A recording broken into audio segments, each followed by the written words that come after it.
Hello, guys. This prediction we have Vice President Kamala Harris up against Governor of Virginia, Glenn Youngkin. So let me just set up the safe blue states and the safe red states. But Glenn Youngkin's a more moderate type of Republican.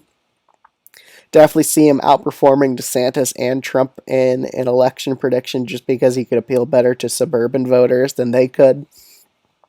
Sure, that might result in some rural voters not backing him, but at the same time, I still think most of them would come out, especially if it's a candidate like Harris or Biden. They would vote against them purely because they don't want them to win. So I still think he would win over those Trump voters, honestly. Just like how he did in the Virginia governor election. He's able to portray himself as more moderate and still appeal to those rural voters. Okay, we'll start off with this prediction. So, Kamala Harris will definitely underperform in New Jersey and Delaware. Only likely states here, but I think, especially because Biden's from Delaware, she'll definitely underperform here. Plus, Youngkin's a lot more moderate type of candidate. He would do better in Delaware. In New Jersey, again, I could see her underperforming pretty badly in the state of New Jersey, especially on a moderate type of candidate like Glenn Youngkin. She would definitely do a lot worse than Biden in the state of New Jersey. In Colorado, she would even underperform. Only a likely state. It wouldn't trend democratically this election because she's just a worse candidate than Biden. Always more unpopular than him by about 3 to 4 points in the polls. Every poll shows that. So she'll definitely underperform. Even in New Mexico, it's only a lean state. Now we're going to go to the more safe red states. Iowa, just safe red. She just terrible appeal to the Midwestern Rust Belt voters. She would have awful rural appeal, and Glenn Youngkin would easily win the state against her. Texas, easy win against Harris. She has an awful approval rating in the state, plus Youngkin would have extremely good southern appeal. Same with Florida. Again, very good southern appeal. He could easily win over these states. In the state of Ohio, it would just be a likely red state. Just 9-point victory for Youngkin. Just barely under 10, but it could be safe red, but putting is likely. North Carolina, I think Youngkin wins by about 7 points against Harris. I think he would crush her in the state with independent voters, easily winning them over. Plus, I think Harris would definitely underperform with a more moderate type of voter in this state.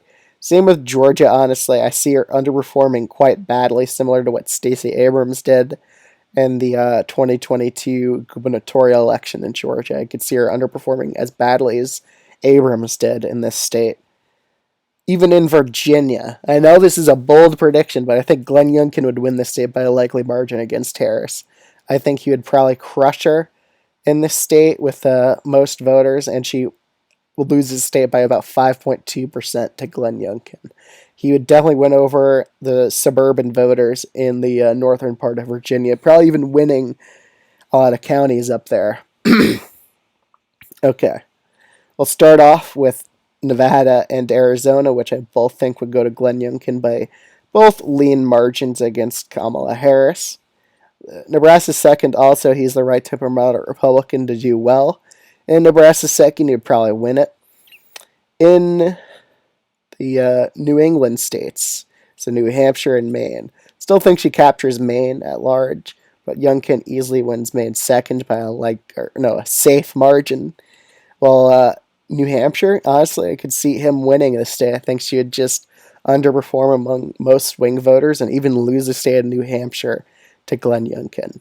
Harris would even underperform Biden quite a bit in the state of Minnesota, but she still wins it by about 2 points against Glenn Youngkin. Again, he's not super populist, but with Minnesota, you just need to run a moderate candidate, and they could do well in that state. But we're down to these last few states here: Wisconsin, Michigan, and Pennsylvania. I think he wins Pennsylvania. I think he wins Wisconsin, but he doesn't not get Michigan. Just because of Detroit and African American voters, I still think she gets good turnout in the state of Michigan.